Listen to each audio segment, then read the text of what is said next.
Na sua visão, quais são os maiores lapsos e inconsistências da filosofia da ideia cosmonômica? Muito boa pergunta. Então, pessoal, longe de querer propor uma filosofia, entre aspas, infalível, o Dober sempre foi um filósofo, ele não é teólogo, na verdade, é preciso, primeiramente, aqui estabelecer isso. Dober não está fazendo apologética, embora, claro, você possa utilizar os insights filosóficos dele, as intuições filosóficas dele para uma possível apologética, nada impede isso, obviamente. Mas ele não está fazendo apologética, ele está fazendo filosofia. E mesmo autores que não são cristãos, mesmo autores que são, por vezes, humanistas, contrários à nossa tradição, eles reconhecem a grandeza do gênio de Doiber. Então, Doiber, ele sempre propôs isso. Olha, a filosofia, né, o pensamento cosmonômico, vamos colocar assim em termos gerais, ele não está excluído da comunidade do pensamento. Pelo contrário, ele tem de dialogar com essa comunidade. Então, Doiber nunca propôs uma filosofia que fosse, por assim dizer, excluir-se da academia. Pelo contrário, ela deveria integrar-se à academia e Doiber sempre fez parte das instituições acadêmicas e estatais. Ele também foi servidor público e, portanto, era uma filosofia que sempre estaria, por assim dizer, não vou dizer em reconstrução, mas pelo menos, né, com alterações e reformulações. Então, ele próprio disse que a filosofia cosmonômica, no futuro, ele chegou a ser indagado sobre isso, no futuro ela poderia até mesmo deixar de existir, caso tivesse cumprido, né, seu trabalho, vamos colocar assim, de reforma das ciências, não? Ou mesmo se ela fosse achada indigna ou incorreta nos seus fundamentos. Então, primeiramente, eu gostaria só de colocar isso, por quê? Porque muitas vezes as pessoas acham que uma crítica à filosofia de Doiber implica uma crítica à própria escritura, uma crítica ao próprio pensamento cristão, uma crítica ao próprio cristianismo. Longe disso. Se eu pudesse dizer, pessoal, eu sou um fã inveterado de Doiber, mas, claro, os próprios fãs inveterados de Doiber escreveram um livrinho muito bom, que estamos para publicar também, que é o The Legacy of Hermann Doiber, né? O Dude certamente conhece. E esse livro, pessoal, é, por assim dizer, um apanhado de insights, tá bem? De vários herdeiros da filosofia do Doiber, que começam ali a propor algumas revisões em várias de suas teorias. Então, por exemplo, tem gente propondo uma revisão no conceito de história do Doiber, tem gente propondo, né, um maior aprofundamento, ou mesmo revisão também nos conceitos estéticos do Doiber, e por aí vai. Esse livro foi publicado, se não me engano, em 86, né? O McIntyre, que é um canadense, um grande estudioso do Doiber, ele editou esse livro e o publicou. Então, por exemplo, eu vou dizer o que eu penso e acrescentar aí, talvez, alguns críticos de Doiber. Por exemplo, eu acho que o Doiber não trabalhou suficientemente com a sua alternativa à ideia de substância. Né? Ele diz que a ideia de substância, por assim dizer, né, ela é problemática. E aí alguns vão dizer que talvez Doiber estivesse pensando no fato de que substância, quando você pensa em substância, você pensa num ente desmodalizado, por assim dizer. Ou seja, você acaba focando-se naquilo que é, ao passo que as coisas, elas estão sempre, não é, em várias dimensões, em vários aspectos, em várias funções modais. Você pode utilizar qualquer uma dessas terminologias, tá bem? Então, quando você fala substância, sim, você acaba, por assim dizer, desmodalizando, abstraindo o ente das várias dimensões, dos vários aspectos modais. Eu creio que é uma crítica interessante, mas eu, Fabrício, diria que eu acho que o Doiber deveria ter explorado mais essa questão da substância, não é? Da sua crítica à substância. O próprio Vollenhoven, que é seu cunhado e também um dos nomes, um dos proponentes, né, da filosofia cosmonômica, ele dizia que o Doiber padecia de certo idealismo, justamente pelo fato de que ele entender que tudo é sentido. Então, esse é outro conceito do Doiber também bem interessante. Né? Ele prefere utilizar o termo sentido em vez de substância, e por isso o Vollenhoven, o seu cunhado e também amigo e parceiro na formulação da filosofia cosmonômica, vai dizer que o Doiber tinha um certo pendorzinho para o idealismo.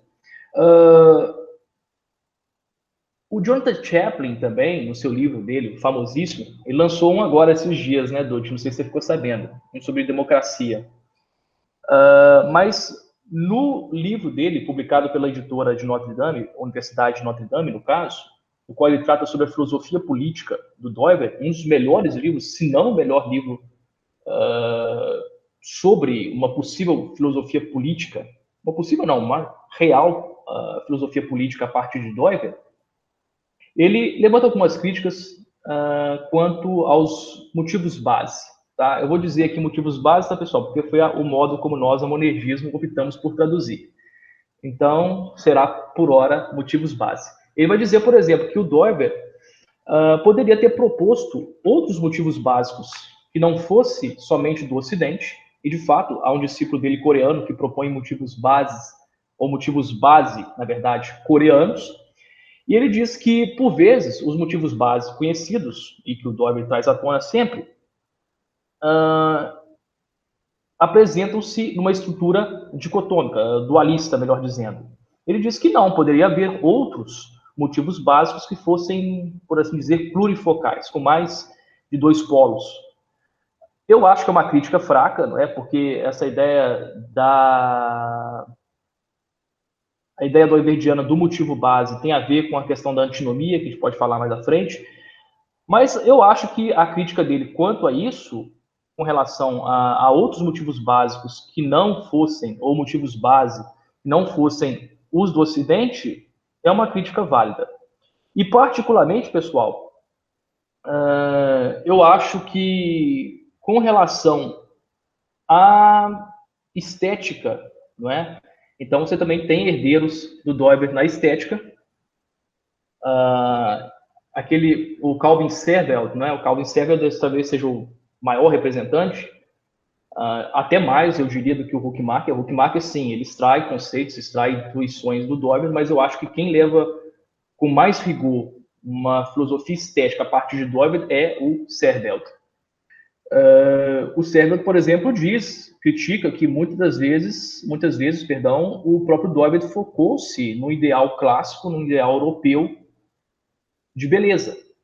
E, portanto, isso criou obstáculos para um desenvolvimento de uma filosofia estética doiberdiana mais rica, mais profunda, que compreendesse outros fenômenos artísticos na realidade. E isso é um ponto que, particularmente, eu acho realmente, não vou dizer grave, mas até porque um filósofo não pode trabalhar com tudo, né, pessoal? Ele tem um tempo limite, ele tem um tempo de vida. Mas eu acho que é um ponto que poderia ter sido explorado melhor pelo Doiber. Certo, pessoal? E outra também coisa que eu proporia é essa confusão que não sou eu, mas os próprios herdeiros de Doiber diz de uma terminologia não muito precisa na hora de diferenciar supratemporal e eterno, porque supratemporal não é sinônimo de eterno, tá? Não se esqueçam que Doiber propõe uma separação entre criador e criatura, tanto que o Roy Clauser, por exemplo, vai dizer que se eu posso me expressar assim, o Doiber vai apresentar uma teontologia, uma doutrina do ser e dos atributos de Deus, que deve mais aos pais capadócios, né, que propunha a ideia de energias criadoras, não é, de uma distância infinita entre criador e criatura e tudo mais.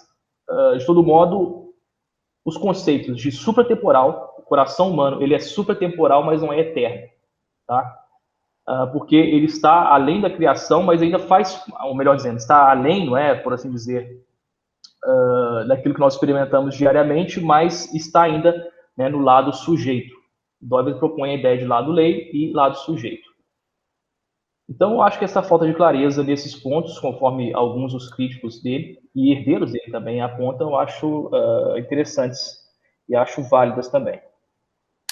Eu me lembro, Fabrício, falando aí, eu me lembro de um exemplo também que eu li, e outro que eu fiquei pensando depois, o orientador lá da Holanda, o Herrit, né, ele estuda antropologia e ele tinha uma crítica também à noção de coração, a um aspecto da noção de coração do Doivert. Ele vai dizer que o Doivert tem uma visão muito pontual do coração, né, ele o tempo todo está falando, coração é o ponto de encontro de uma série de modalidades, é o ponto de refração delas, e com base na crítica que o Charles Taylor faz às concepções de self pontuais, ele subscreve, então, a crítica do Charles Taylor e fala, bem, a gente poderia ter um coração, inclusive, até mesmo dentro da própria filosofia do Doivert, não precisava nada externo, uma concepção mais dinâmica, né? Quando a gente pega lá as 3 relações fundamentais do ego, é bem dinâmico mesmo, não precisava mencionar como um ponto, essas concepções pontuais de ego, de self ou de coração. Eu lembro também dessa crítica, e eu fiquei pensando esses dias que o Doivert não fala muito, ele não dá a mesma importância que eu acho que tem na história da filosofia, por exemplo, para os árabes, né, para a filosofia feita em árabe, Avicena, Verroes, e como foram muito importantes para a discussão depois, principalmente tomista, né, o reencontro do Aristóteles no Ocidente pela tradução dos estudos, ainda que, e aí que eu acho interessante, assim, ainda que ele não fale disso, ele realmente é muito ocidentalizado, né, o esquema dele ainda funciona de motivos base porque os árabes estavam ali operando no motivo matéria e forma. Então, assim, quando você ainda lê o Avicena, você ainda consegue ver esse dualismo, essa oposição. Então, o esquema dele funciona, apesar dele realmente não falar. Talvez porque também esses estudos da importância da filosofia em árabe para a filosofia medieval não fossem tão difundidos na época quanto são agora, né? Mas realmente é um outro ponto também que se poderia falar. E dá para lembrar também da bela discussão que ele teve com Cornelius Van Til, né, na edição feita para o Van Til, né, em homenagem a ele, que o Van Til fala que falta crítica transcendente para ele, e o Doivert fala que falta crítica transcendental para o Van Til, e os dois já estão tanto quanto velhinhos, né, e fala, é isso aí mesmo, e resta para quem vier depois fazer esse trabalho, né. Eu também acho interessante ali isso que o Fabrício mencionou. O Doivert não era um teólogo, então realmente algumas expectativas que a gente tem, porque ele tangencia temas teológicos, fazem com que a gente esperasse que ele tivesse uma concepção mais detalhada de palavra de Deus, lugar da exegese e coisas do gênero, mas assim, não era a preocupação dele, não era o foco dele, não dava para ele falar sobre tudo. E é isso, fica para quem continua depois, né? Fica para quem pega o legado, né? Como é o título do livro do MacIntyre. Muito bom. Bom, tem uma...